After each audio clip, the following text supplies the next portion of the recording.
1945년 8월 초에 일본 히로시마에 경고문 전단지가 부러졌습니다. 그 전단지 내용이 이런 내용이 있었습니다. 과거에 없었던 무슨 원자폭탄이 히로시마에 떨어질 것입니다. 이것이 떨어지기 전에 천황에게 빨리 항복하라고 하십시오.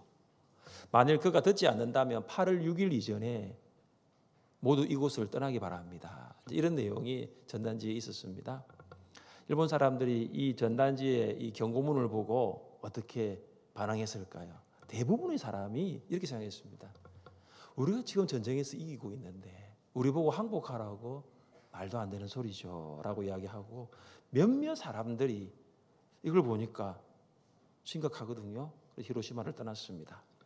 예정대로 히로시마에 원자폭탄이 떨어졌습니다. 그리고 결과가 정말로 참혹했습니다. 경고문의 그 말을 믿지 않았던 사람들은 다 죽었고, 그 전단지를 보고 멀리 히로시마에서 떠났던 사람들은 목숨을 건졌습니다. 떠나와 가다가 이 전단지에 있었어요. 떠나가라고 했거든요. 인생은 떠나와 가다의 반복입니다. 우리 성도님들 중에서 고향을 떠나서 울산을 가기 위해서 고향을 떠났잖아요. 그죠? 떠나서 여기 오신 거잖아요. 어떤 분들은 결혼을 위해서 친정을 떠나셨잖아요. 그래서 떠나서 가셨잖아요. 여기 오신 거란 말이에요. 이걸 보면요, 계속 우리 인생이 떠나와 가다의 반복입니다. 여기에 계신 우리 성도님들, 우리는 예수님이 계신 천국을 가기 위해서 나그네와 같은 세상을 떠날 날이 올 것입니다. 여러분, 그때 다 떠나서 가시면 돼요. 우리는 가야 할 천국이 있거든요. 그 천국 가기 위해서도 여기 있으면 천국 갈 수 없어요. 떠나야지 갈 수 있는 거죠. 인생이 떠나와 가다의 반복인 것처럼 신앙생활도 마찬가지예요. 여러분, 신앙생활도 떠나야 되고 가야 되는 거예요. 하나님께서 아브라함에게 이렇게 명령하셨죠. 너는 너의 고향과 친척과 아버지의 집을 뭐라고요? 떠나. 내가 내게 보여줄 땅으로 어떻게 해요? 가라. 가라죠. 아브라함은 하나님께서 보여줄 땅으로 가기 위해서는 고향에 있으면 안 됩니다. 떠나야 되는 거죠. 아버지의 집을 떠났습니다. 친척을 떠났습니다. 야곱은 베델로 가라는 하나님의 명령을 들었습니다. 너 베델로 가라. 그래서 그는 세겜을 떠났습니다. 베델로 가기 위해서는 세겜을 떠나야 합니다. 이스라엘 백성 가나안 땅으로 가기 위해서 어디를 떠났죠? 애굽 땅을 떠났습니다. 애굽을 떠나야 됩니다. 가나안을 가기 위해서는 애굽을 떠나야 됩니다. 이방 여인 룻, 그는 베들레헴을 가기 위해서 어디를 떠났죠? 모압을 떠났죠. 모압을 떠나야 베들레헴 갈 수 있는 것입니다.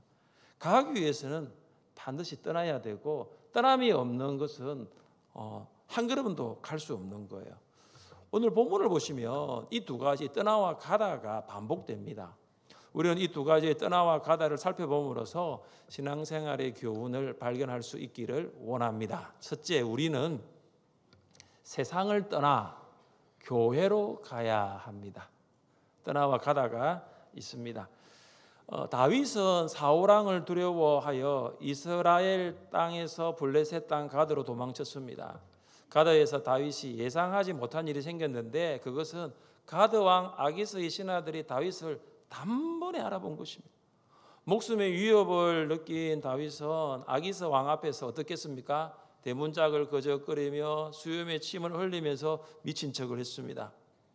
아기스가 그의 신하들에게 이렇게 호통을 쳤죠. 미치광이가 부족해서 이런 자를 데리고 왔느냐?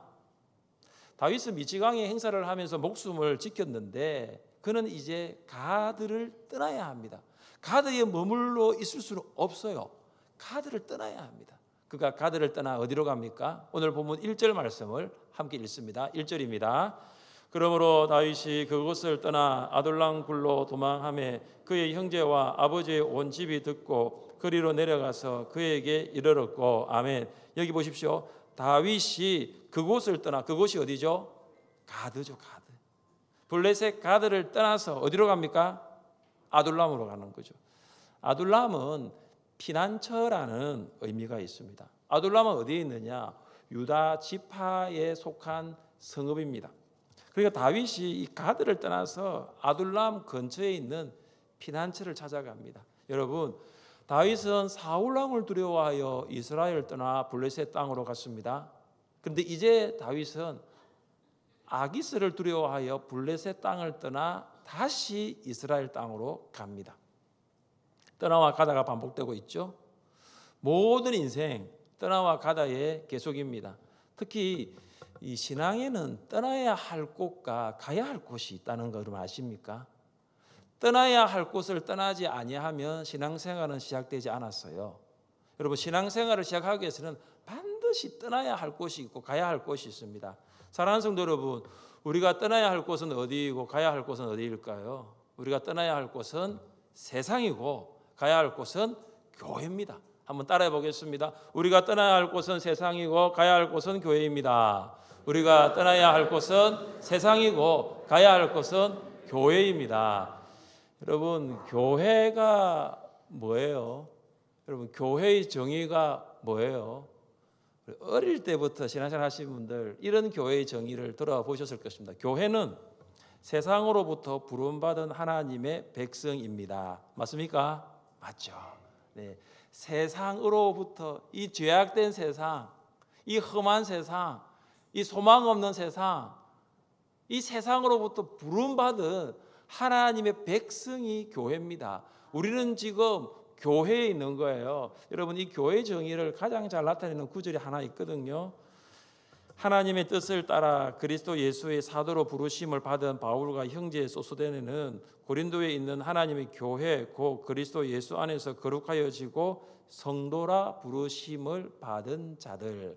고린도전서 1장 1절부터 2절까지 말씀인데, 여기에서 우리가 관심을 가져야 할 단어가 뭐냐면 부르심이에요. 그러니까 바울은 자기가 이렇게 고백하고 있어요. 나는 그리스도 예수 안에서 사도로 부르심을 받았습니다. 그러니까 고린도전서는 고린도교 성도들에게 보내는 편지잖아요. 여러분도 그리스도 예수 안에서 성도로 부르심을 받았습니다. 그러니까 부르심이 나오는 거죠. 그런데 바울이 고린도교 성도들을 이렇게 부르고 있습니다. 그냥 성도라 부르지 않고 어떻게 부르냐 하면은 하나님의 교회라고 부릅니다. 하나님의 교회라고 부릅니다. 여러분, 이 바울이 사용한 이 하나님의 교회하고 이단이 쓰고 있는 하나님의 교회는 같습니까? 다릅니까? 다르죠.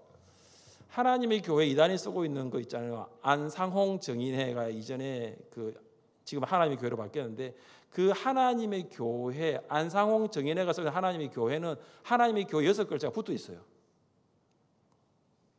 이단인 하나님의 교회는 예수 그리스도 안에서 성도로 부름을 받은 것이 아니라 재림 그리스도 안상홍을 따르는 무리입니다. 여러분, 이 하나님의 교회, 이 안상홍 정인의 이 과거의 하나님의 교회, 이 안상홍 정인회는 기도를 할 때 마무리를 이렇게 기도합니다. 우리는 기도 마지막에 어떻게 합니까? 그럼 안상홍 정인의 하나님의 교회는 어떻게 할까요? 네, 맞습니다. 안상홍의 이름으로 기도합니다. 왜냐하면 그들에게 그리스도는 안상홍이니까요. 이것만 보아도 하나님의 교회 이단이 맞죠. 안상홍은 그리스도가 아닙니다. 그는 이미 1985년에 사망하였습니다. 우리가 믿는 예수 그리스도는 하나님의 보좌 우편에서 지금도 우리를 위하여 중보하고 계심을 믿습니다. 우리가 믿는 예수 그리스도는 하늘로 올라가심을 우리가 하나님 올라가신 그대로 다시 오실 재림의 주님이신 줄 믿습니다. 여러분, 교회의 정의를 다시 한번 생각해 보십시오. 교회는 예수 그리스도 안에서 세상으로부터 부름받은 하나님의 백성입니다. 교회는 예수님이 부활하신 후에 예수님을 하나님의 아들과 그리스도로 고백하는 사람이 나타나면서 시작이 됩니다. 이런 의미에서 교회는 택하신 족속, 교회는 거룩한 나라가 되는 것입니다. 여러분이 예수님을 하나님의 아들로 고백하고 있다면 여러분은 교회인 줄 믿으시기를 바랍니다. 세상으로부터 부름받은 하나님의 백성이 바로 여러분입니다. 지금 우리는 하나님께 예배드리기 위하여 교회당에 모였습니다.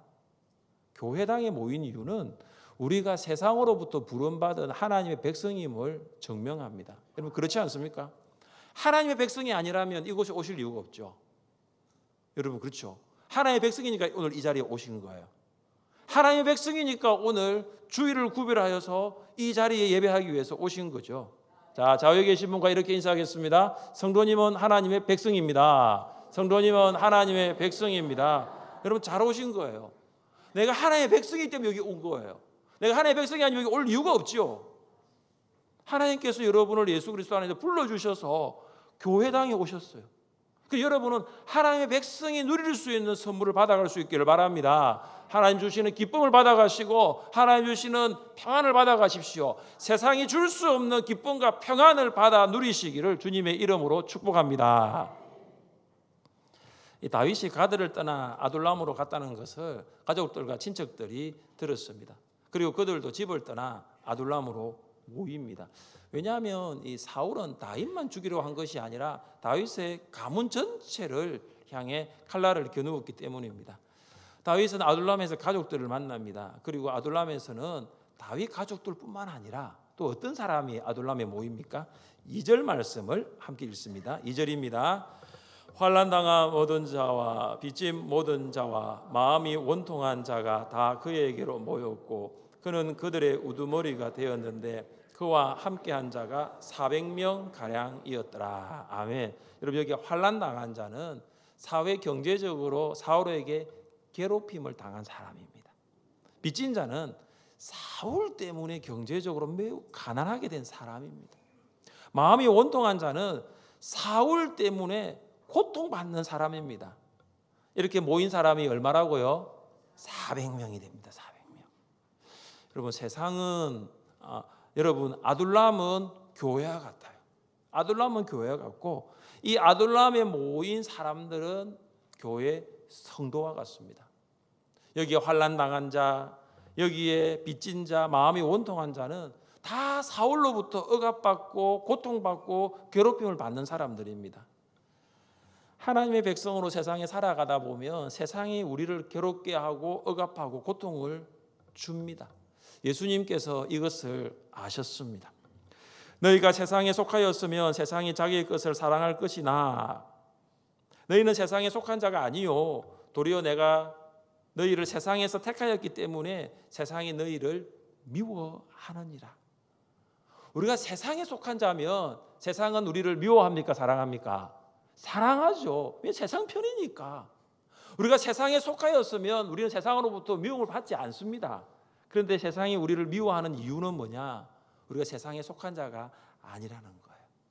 우리는 바로 예수님께 속한 하나님의 백성이 되었습니다.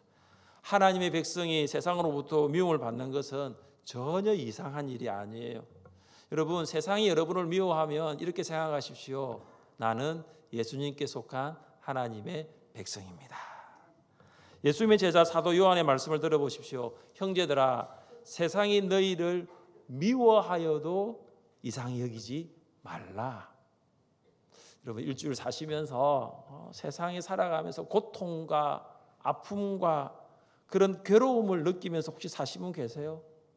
내가 하나님의 백성으로 세상에서 내가 살아가면서 그 세상 가운데 살아가는 것이 너무나 괴롭고 힘들어서 세상이 여러분을 못 살게 굴고 여러분의 고통을 주었습니까?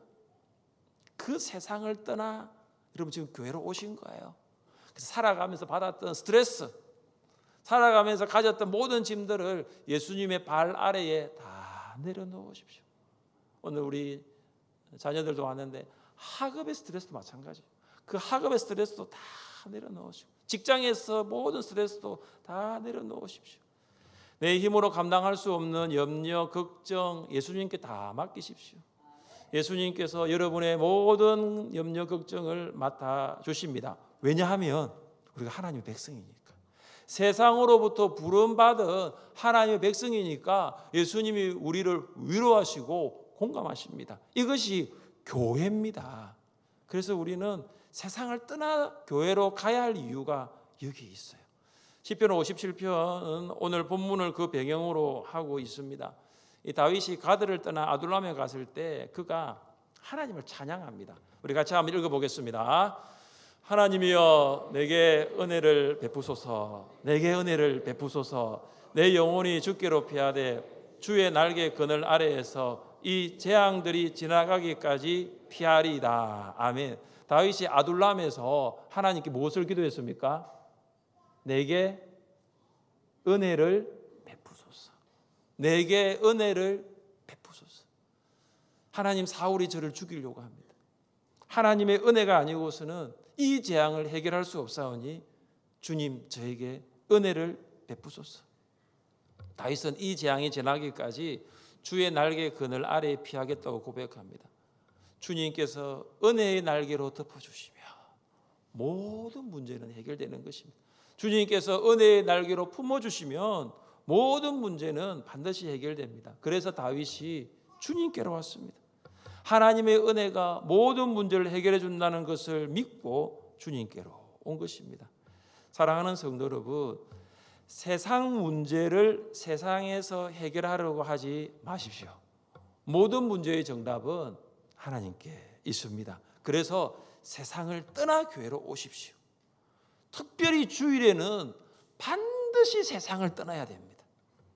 주일을 세상에 속하여 살아가는 것은 이건 하나님께서 결코 기뻐하지 않습니다. 주일 하나님의 백성이 있어야 할 곳은 세상이 아니에요.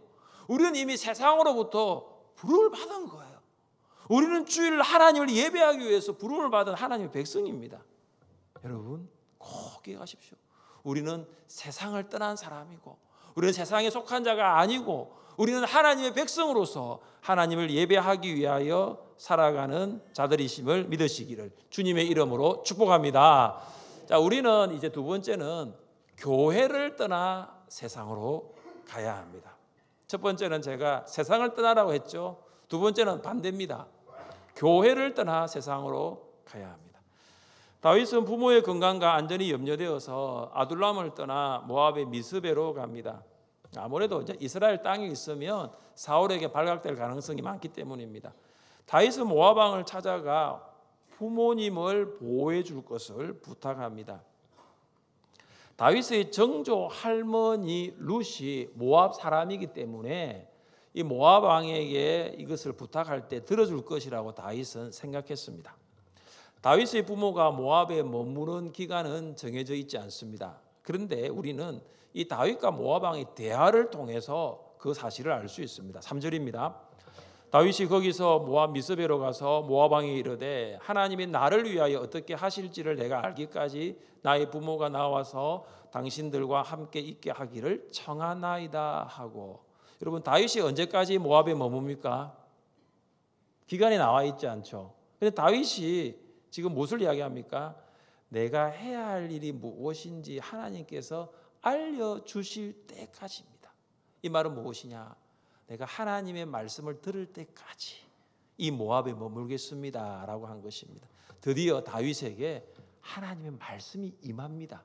5절 말씀 함께 읽습니다. 5절입니다. 선지자 갓이 다윗에게 이르되 너는 이 요새에 있지 말고 떠나 유다 땅으로 들어가라. 다윗이 떠나 헤레 수풀에 이르니라. 아멘. 하나님께 선지자 갓을 통해서 다윗에게 명령합니다. 다윗, 너는 모압 이 요새를 떠나라. 그리고 유다 땅으로 가라고 합니다. 이 모압의 요새는 안전한 장소입니다. 그러나 유다의 이 땅, 이 광야는 결코 안전하지가 않습니다. 여러분, 인간적으로 더 머물고 싶은 곳이 요새입니까? 광야입니까? 요새죠. 안전지대는 요새입니다. 그러나 하나님께 다윗에게 뭐라 말합니까? 너 안전지대를 떠나라. 광야로 가라고 합니다. 그런데 참 놀라운 것은 다윗이 하나님께 왜라고 묻지 않는다는 사실이에요. 왜 제가 광야로 가야 합니까? 왜 제가 이 안전한 곳을 떠나야 합니까? 라고 묻지 않은 사실이죠. 다윗은 하나님의 명령이라면 늘 예스였습니다.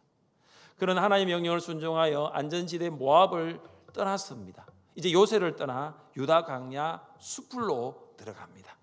사랑하는 성도 여러분, 우리가 떠나야 할 곳과 가야 할 곳이 어디입니까? 우리가 떠나야 할 것은 교회이고 가야 할 곳은 세상입니다. 따라해 보십시오. 우리가 떠나야 할 곳은 교회이고 가야 할 곳은 세상입니다. 우리가 떠나야 할 곳은 교회이고 가야 할 곳은 세상입니다. 교회를 떠나라 하니까 다음 주 교회를 오지 말라 그런 건 아니에요. 지금 문맥을 잘 파악해야 됩니다. 목사님 교회를 떠나라고 하네. 잘 됐다. 그 생각하시면 안 됩니다. 안 그래도 다음 주 떠나려고 했는데 그런 생각하시면 안 돼요. 우리가 떠나야 할 곳은 교회이고 가야 할 곳은 세상입니다. 이 내용을 여러분 제가 설명해 드릴게요. 여기 교회의 정의가 나와요. 제가 앞서서 교회의 정의를 뭐라고 말합니까? 세상으로부터 부름받은 하나님의 백성이라 그랬잖아요. 여기에서 어떤 정의냐면 교회는 세상으로 보냄받은 예수님의 제자입니다. 이 정의가 나와요. 교회를 떠나라는 말이 아니고 하나님께서 우리를 세상으로 보내신다라는 거죠. 파송이죠, 파송. 세상으로 파송하신다라는 거예요. 여러분, 이 교회의 정의를 잘 알 수 있는 성경 구절이 있습니다. 예수께서 또 이르시되 너희에게 평강이 있을지어다. 아버지께서 나를 보내신 것 같이 나도 너희를 보내노라. 부활하신 예수님은 안식구 첫날 저녁에 제자들이 숨어 있는 곳으로 찾아오십니다. 예수님은 두려워하고 있는 제자들에게 너희에게 평강이 있을지어다 선포하시면서 제자들을 세상으로 보내십니다. 예수님이 제자들을 세상에 보내시는 것은 하나님 아버지께서 예수님을 세상에 보내시는 것과 같습니다. 하나님 아버지의 보내심을 받은 예수님은 십자가에서 생명을 바치기까지 아버지의 명령을 복종했습니다. 이제 제자들의 차례가 되었어요. 이제 제자들도 동일하게 생명을 걸고 예수님의 명령을 복종해야 합니다. 자, 그렇다면 제자들이 복종해야 할 예수님의 명령 무엇일까요? 여러분 잘 알고 있는 말씀이에요. 마태복음 가장 마지막에 있는 말씀이죠. 너희는 가서 모든 민족을 제자로 삼아 아버지와 아들과 성령의 이름으로 세례를 베풀고 내가 너희에게 분부한 모든 것을 가르쳐 지키게 하라. 제자들이 복종해야 할 예수님의 명령 무엇이죠? 제자 삼으라. 제자 삼으라입니다. 이 제자 삼으라는 예수님의 절대 명령이죠. 교회가 반드시 지켜야 할 명령입니다. 보냄받은 예수님의 제자라면 꼭 따라야 할 명령입니다. 자, 그렇다면 교회는 제자를 삼기 위해서 어떻게 해야 됩니까? 교회가 제자를 삼기 위해서 가장 먼저 해야 할 일이 무엇입니까? 너희는 가서 교회를 떠나 세상으로 가야 합니다. 교회 안에 있으면 제자 삼을 수 없습니다. 예수님이 성천하신 후 성령 충만을 받은 제자들과 성도들은 초대교회를 세웠습니다. 그들은 제자를 삼기 위하여 교회를 떠나 세상으로 갔을까요? 예수님께서 이렇게 너희는 가서라고 했는데 그들은 세상을 떠나 제자를 삼기 위해서 갔을까요? 그들은 예루살렘에 머물러 있었습니다. 함께 모여 예배드리며 찬양하며 기도했습니다. 성도의 교제를 나누고 말씀을 공부하고 구제하고 봉사했습니다. 우리 교회로 말하자면 예배드렸고 목장 모임했고 양육훈련 받았고 그리고 봉사했는데 뭐가 빠져있죠? 전도 선교하지 않은 거예요. 가서 제자 삼지 않았습니다. 예수님께서 성천하시기 전에 제자들에게 무엇을 명령했습니까? 오직 성령이 너희에게 임하시면 너희가 권능을 받고 예루살렘과 그 다음 읽어봅니다. 온 유대와 사마리아와 땅끝까지 이르러 내 증인이 되리라. 그런데 이 예루살렘의 성도들은 어디에만 머물고 있었죠? 예루살렘에만 있는 거죠. 유다로 가지 않았습니다. 사마리아로 땅끝까지 가지 않았습니다. 사랑하는 성도 여러분, 초대교회 성도들이 교회를 떠나 세상으로 가라는 제자 삼으라는 이 예수의 명령에 복종하지 않았을 때 하나님께서 어떻게 하셨습니까? 같이 한번 읽어보겠습니다. 그날에 예루살렘에 있는 교회에 큰 박해가 있어 사도 외에는 다 유대와 사마리아 모든 땅으로 흩어지니라. 아멘. 제가 이 말씀을 보면서 두려움이 생깁니다. 뭐냐? 교회가 세상으로 가라고 제자를 삼으라고 하지 않으니 하나님께서 박해를 통해서 성도들을 세상으로 흩어지게 하시는 거예요. 가지 않으니 하나님이 흩어버리시는 거예요. 빌립 집사는 어디로 가느냐? 사마리아 성으로 가서 제자를 삼습니다. 바나바는 어디로 갑니까? 안디옥으로 가서 제자를 삼습니다. 바울은 어디로 갑니까? 소아시아와 유럽, 로마까지 가서 제자로 삼습니다. 교회를 떠나 세상으로 가서 제자를 삼은 사람 중에 한 사람을 소개해드리고 싶습니다. 짐 엘리엇입니다. 짐 엘리엇은 제자를 삼기 위하여 에콰도르까지 갔습니다. 그는 처음에 이 에콰도르의 키추아족을 대상으로 제자를 삼기 시작합니다. 그런데 그가 이 키추아족을 떠납니다. 그리고 어디로 가느냐? 아우카족으로 갑니다. 여러분 이상하죠? 왜 짐 엘리엇이 키추아족을 떠나서 아우카족으로 갔을까요? 그것은 이미 키추아족은 짐 엘리엇이 전하는 복음을 많이 들었기 때문입니다. 키추아족에는 복음을 거절한 사람이 있지만 한 가지 분명한 사실은 복음을 다 들었다는 거죠. 짐은 아주 오래전부터 이런 기도를 하였습니다. 아직도 복음을 듣지 못한 이들, 복음의 메시지를 거절할 기회조차 주어지지 않는 이들에게 복음이 전파되게 해 주옵소서. 여러분 이 기도의 내용이 무엇입니까? 키추아족은 복음을 들었지만 아우카족은 한 사람도 복음을 듣지 못했다는 거예요. 이 아우카족은 아직도 복음을 듣지 못했으니 복음을 거절할 수 있는 기회조차 주어지지 않은 거예요. 우리나라 사람들은 저는 거의 복음을 다 들었다고 봐요. 그런데 중요한 것은 이제 거절하신 분들이 많으니까 아직도 예수님을 믿지 않고 있죠. 저는 이 짐의 기도를 읽으면서 이런 기도를 들었습니다. 하나님 아버지, 우리나라 사람은 복음을 많이 들었지만 그들은 복음을 정말로 많이 거절합니다. 지금도 우리가 전도를 하고 복음을 전하고 있는데 복음을 받아들이지 않습니다. 화요일마다 화요전도대, 수요일 금요일은 거점 전도대, 토요일은 대항암과 전망대와 설도에서 그렇게 전도를 하는데도 정말로 많은 사람들이 복음을 거절합니다.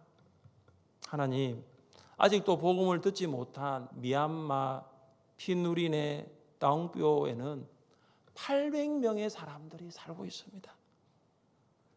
그들이 복음을 들을 수 있는 기회를 주십시오. 아니 그들이 복음을 듣고 복음의 메시지를 거절할 수 있는 기회조차 주지 않은 사람들입니다. 하나님 이번 단기 선교를 통하여 그들에게 복음이 전파되게 하옵소서. 그런 기도가 됩니다. 여러분 우리 주변에는요 우리가 복음을 전하고 이미 다 거절한 사람들이 너무나 많아요. 그러나 미얀마, 피누린, 다웅뼈 마을에는 태어나 죽을 때까지 한 번도 복음을 듣지 못한 사람들이 너무나 많습니다. 그들은 복음을 거절할 기회도 없어요. 복음을 들어야 거절하지요. 하나님께서 에스겔 선지자에게 주신 말씀입니다. 우리 같이 한번 읽어보겠습니다. 가령 내가 악인에게 말하기를 너는 꼭 죽으리라 할 때에 내가 깨우치지 아니하거나 말로 악인에게 일러서 그의 악한 길을 떠나 생명을 구원하게 하지 아니하며 그 악인은 그의 죄악 중에서 죽으려니와 내가 그의 핏값을 내 손에서 찾을 것이고. 아멘. 하나님께서 에스겔 선지자를 이스라엘 백성들에게 복음 전하는 말씀 전하는 곳으로 보내십니다. 자, 그런데 여러분 보십시오. 에스겔이 말씀을 전하고 그들이 들었지만은 복음을 그 말씀을 받아들이지 아니하면 그들에게 핏값을 하나님 묻습니다. 반대로 에스겔이 말씀을 전하는 것을 태만하고 말씀을 전하지 않으면 이 사람들은 말씀을 믿지 않으니까 다 지옥 갑니다. 그러나 그 핏값은 이스라엘 백성이 아니라 에스겔 너에게서 찾겠다라고 하시는 거예요. 여러분 살인 방조죄 아시죠? 살인 방조죄. 여러분 이 에스겔이 복음을 전하지 않고 그 사람들이 죽어가는 것은 영적 살인 방조죄와 같은 거예요. 에스겔에게 책임이 있다고 하나님 물으십니다. 우리에게도 이것이 적용됩니다. 여러분 주변에 있는 아직 복음을 듣지 못한 자들에게 여러분이 복음을 전하지 않는다면 그것은 우리의 책임이에요. 그러나 우리가 그들에게 복음을 전하면은 그들이 듣든 듣지 않든 믿든 믿지 않든 그것은 그들의 책임인 거예요. 모든 족속, 모든 방언, 모든 열방이 하나님의 아들과 그리스도이심을 들을 때까지 복음을 전할 수 있기를 간절히 바랍니다. 사랑하는 성도 여러분, 우리는 이제 교회를 떠나 세상으로 가야 할 시간이 가까이 오고 있습니다. 여러분, 우리 울산에는 아직도 예수를 믿지 않고 지옥을 향해 가고 있는 사람들이 너무나 많습니다. 예수님께서 우리를 그들에게 보내십니다. 세상으로 보냄받은 예수님의 제자로 살아가라고 우리에게 말씀하십니다. 제자를 삼으라는 예수님의 명령을 따라서 세상으로 가서 복음을 전할 수 있기를 주님의 이름으로 축복합니다. 같이 이 시간 한번 기도하면 좋겠는데요.